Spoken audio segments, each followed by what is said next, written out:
Okay, here we have a piano that has some bichords in the tenor section. In this case, we have two bichords, and I'm going to give you a method for muting the strings in the tenor section that depends on whether the number of bichords is an even number or an odd number.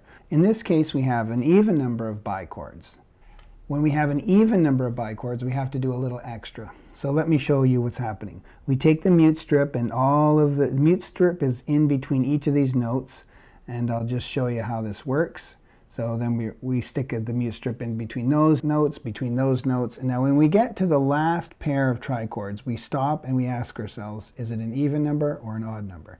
If it's an even number of bichords, we have to skip the space between the bichord and the trichord, like this. All right, we leave that not muted. But now we still have these two strings that are ringing. And remember that the goal was to have single strings for every note. So in this case, we're going to stick a mute between the second and third string of that bottom trichord. So we're going to take this mute and we're going to stick it right between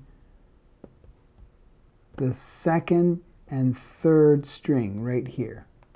And now we have the first string here free to vibrate, the second string here free to vibrate, and the first string here free to vibrate. Each note has a single string. That's how you deal with the even number of bichords.